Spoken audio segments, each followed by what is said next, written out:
alarmed to hear this week that one of the greatest trees in the Scottish borders, if not Scotland, had suffered a bit of a major collapse. And that tree was the Capon Tree. It's just at the end of this field here near Jedburgh. A majestic and huge old oak tree, thought to be over 1,000 years old and full of tales of history, as well as a magnificent, as you can see, specimen. So let's go and take a closer look and find out what exactly has happened here.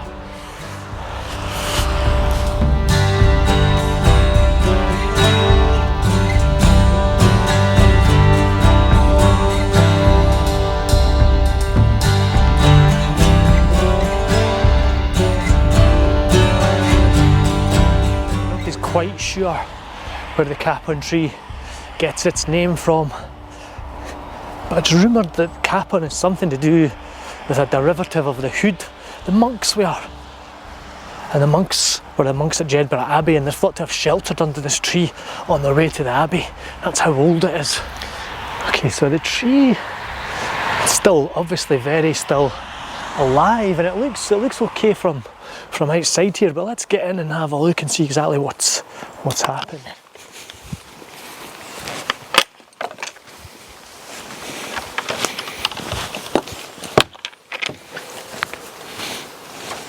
Ah, yeah.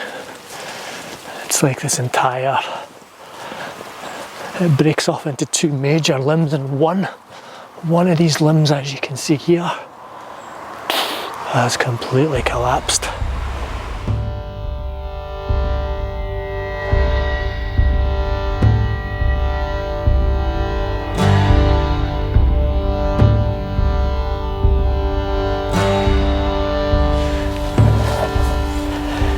Yeah, you can see here this enormous left-hand side branch or trunk has completely fallen to the ground, exposing this huge hollow area inside the tree.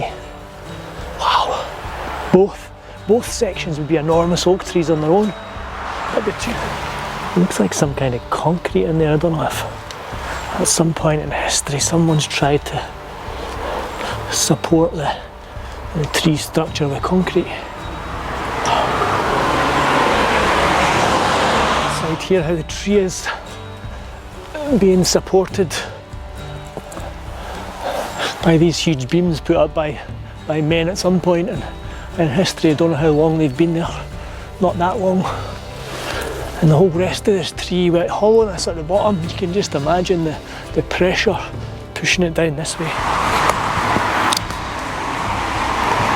Yeah, the girth on that trunk at the bottom is just phenomenal. Absolutely phenomenal.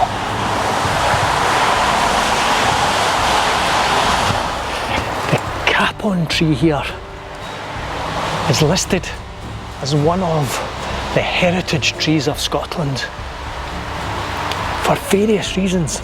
Its huge size, its enormous hulk, its age. It's like I said, it's thought to be at least 1,000 years old, but more than that, it's to do with the history. This tree has stood here on the outskirts of Jedburgh through very, very turbulent times, and it was used in the past as a meeting point, a muster point for Scottish armies or Jedburgh armies repelling English invaders. It was used as a shelter spot for the monks of Jedburgh Abbey hundreds and hundreds of years ago. And also there are rumours that it was used as a hanging tree to dish out the law in the 1600s in the orders of King James I. So it's a tree which has stood here as a monument to history as well as a specimen of biology.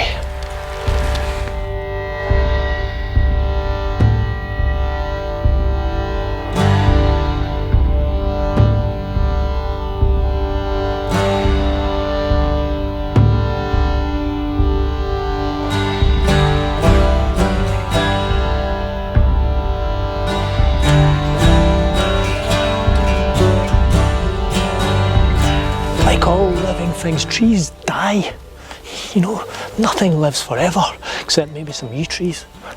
But what could we, is there anything we could do to protect and make these trees endure for longer? Certainly I think there's more we can do to record them and let people see them through, I don't know, videos and photographs, and really document them for history and for future generations. Because this is not the only heritage tree in Scotland, certainly, and not even in the borders. There are more in the borders. And what I want to do today is go and see another couple of heritage trees. One in its full glory, and one which is even more deteriorated than this, and show you the dangers of letting these things slip away into history without documenting them.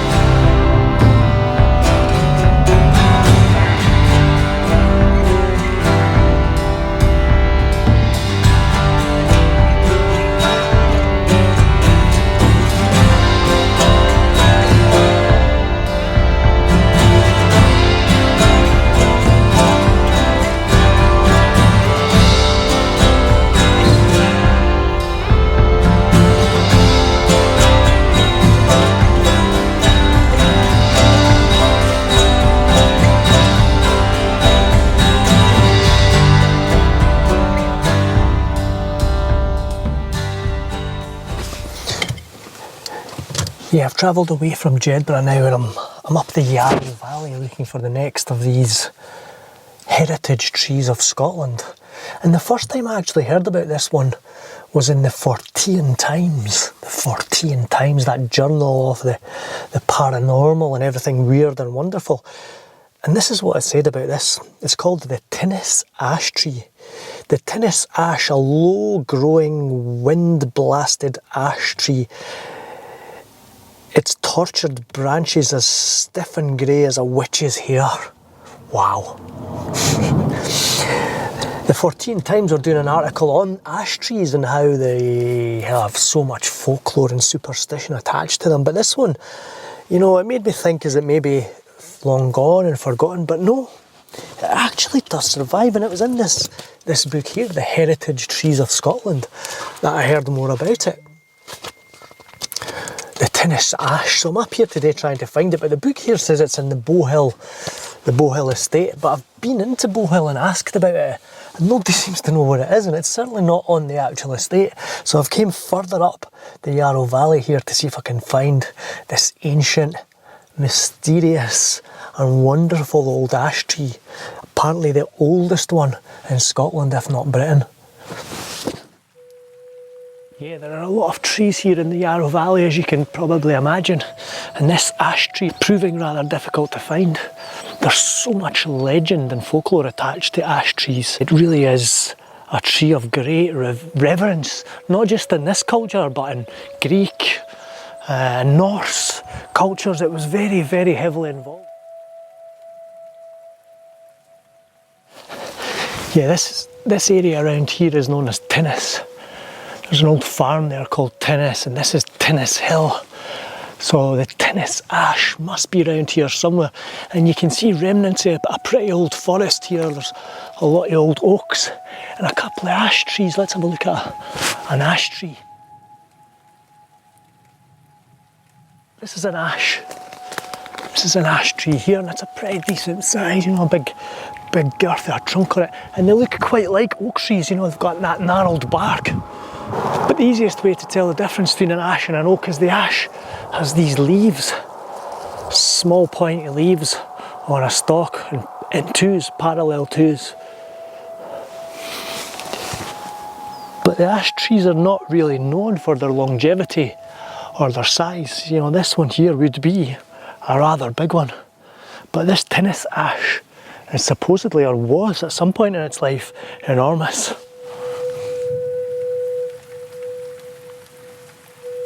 I think this might be it here. Yeah, I'm pretty sure this is it. You can see like a little fence around it for protection. And it doesn't look like much from the road. So unless you know what you're looking for, you would miss it. But yeah, this is definitely it. There's another big ash up there, which looks in a much better state, but this, with these enormous mushrooms growing on it, is definitely what remains of the Tinnis ash. Yeah, this is definitely it. You can see the girth has been enormous at some point in history, but it looks like this limb here has crashed quite recently because it's got leaves in it, dead leaves. So this is really, really a modern collapse. But you can see it's just a shell. It's just a shell now.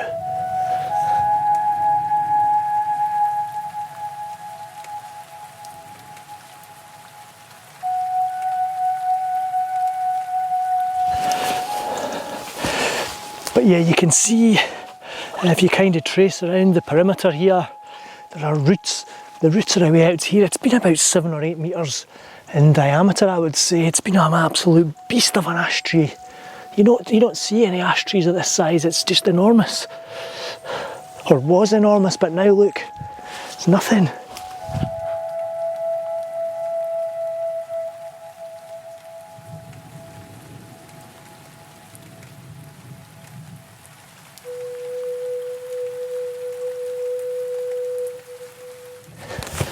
In many cultures, Greek, Norse, and ours, the essence of humankind is derived from ash trees. Men were born of the ash. That's how sacred it was. And it also holds a lot of healing powers, particularly for children. It was believed that an ash tree split in the middle could hold fantastically amazing properties for healing kids. Kids passed through these breaks and the ash tree's trunk were healed of all manner of ailments, rickets, scurvy, and many, many other illnesses.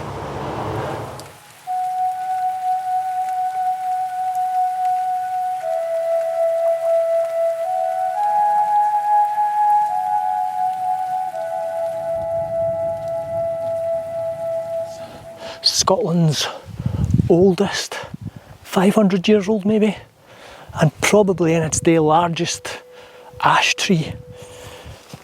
A real majestic example of this revered species, probably a real important site in its day. Tinnis Hill there was an old Iron Age settlement. It's absolutely guaranteed that this tree was used by those people as, in the very least, a meeting point, but probably a sacred place.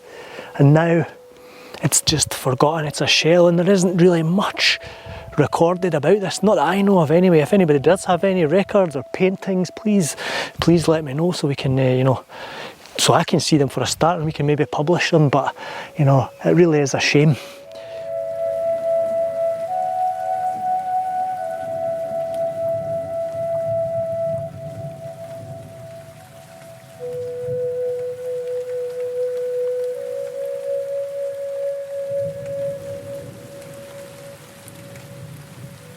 But not all of these heritage trees have decayed into this state. Some of them are still youthful and fresh looking, but still really superlative in one way or another. And the next tree that I'm going to see is the biggest of its species in the whole of the United Kingdom. And it sits in a lonely field up the Manor Valley near Peebles. So let's go and see this titanic hulk of a tree.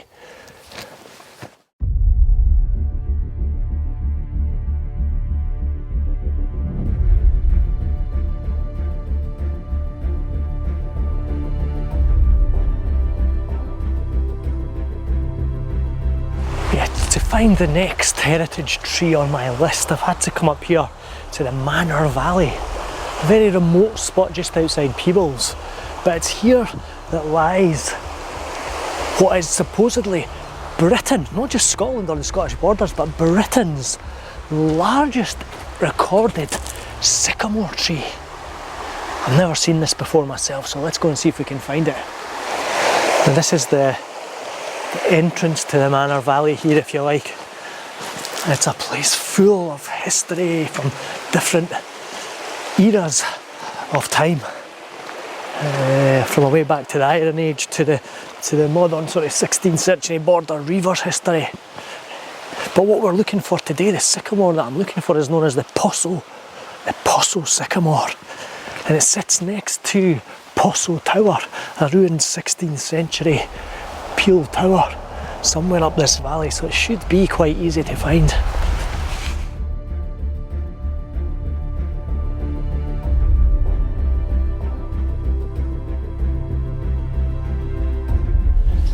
The sycamore trees are very common in the UK, they're everywhere. This is a great example here. And this is quite a big one, you know. They're usually smaller than these. There's 3 here actually, and some of these are pretty big. They're quite easy to identify. The bark's all kind of scaly, falling off like this. But the most obvious thing is in the summer they have these 5-pointed leaves. 1, 2, 3, 4, 5. Just like a maple leaf, because they are part of the maple family. There's another nice wee sycamore tree here. We're near Postle Farm now, so I reckon all these little sycamores around here have probably seeded from this big tree that we're going to try and find. One thing about the sycamore tree is it doesn't have a wealth of folklore or magical healing properties or, you know, tales of wisdom attached to it like most trees in the British Isles, and that's because it's not a native species. It was introduced, some people say, by the Romans, some people say it was later than that, the Tudor times, but it's certainly not a native to this land, and that's why it doesn't have all these magical tales attested to it. In Central Europe and Northern Africa, however, it is a sacred tree, especially in Egypt.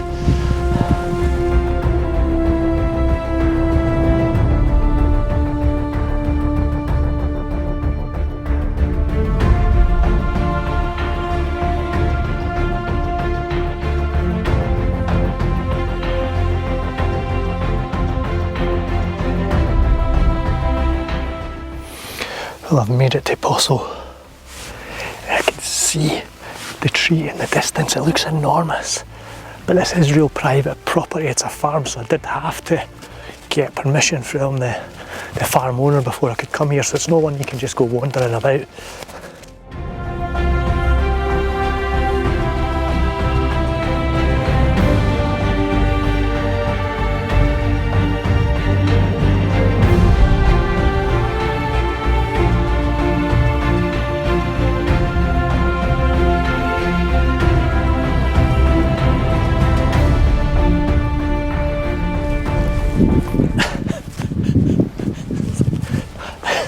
This is absolutely phenomenal. I'm laughing, it's so big.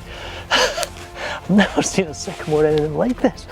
It's bigger than some of these enormous Douglas firs that you see everywhere. Phenomenal. How's it got so big? What have they been feeding it? Must be like cow shit.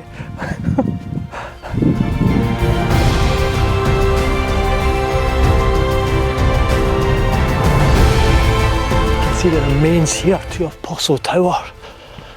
Kind of typical border reaver, 16th, 15th century peel tower. Originally owned by the Baird family and then later taken on by the Naismiths. It's thought it would have been the Naismith family who planted these 2 enormous sycamore trees sometime in the 16th or 17th century. Wow. You know, it's really quite an interesting tower site this as well. You can see there's been little outbuildings and a whole settlement here, but for once it's not really interesting me because this tree is such a beauty, such a freak of nature. Absolutely wonderful.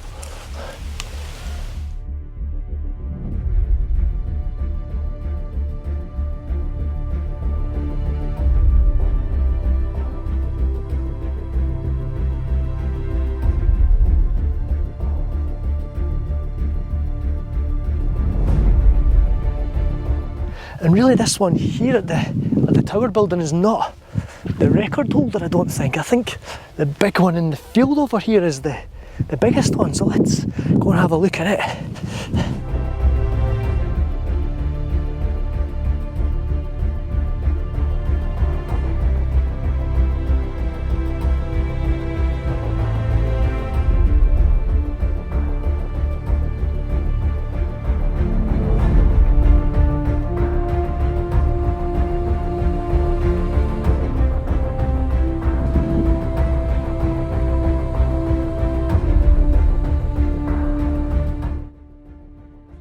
This is an absolute beast. It's like a freaking blue whale.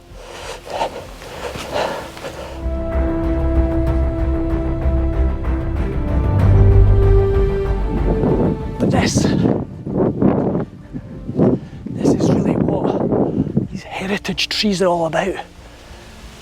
Living with them now and coming, viewing them in their prime, their glory, their huge wonderfulness, touching them and feeling that energy. You know, not looking at them and wondering what they were like in their heyday, but seeing them now. More people should come and see this, but it's going to be difficult. Wow.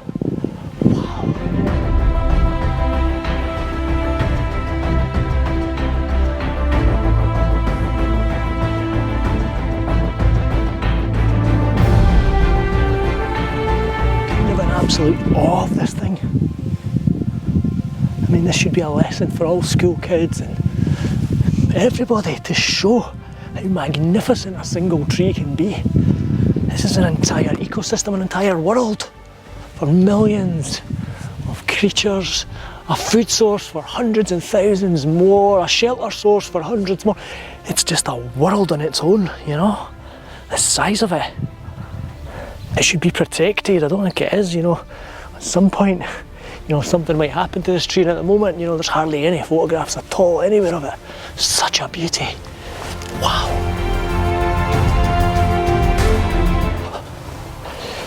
What a tree. Absolutely astounding.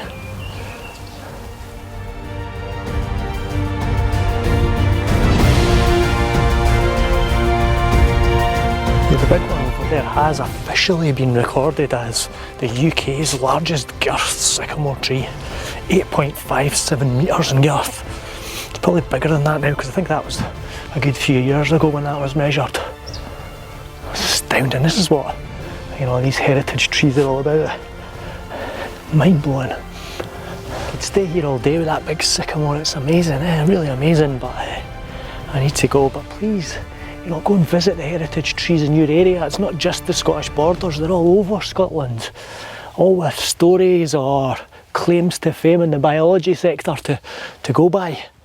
And they really all are, you know, really worth a visit.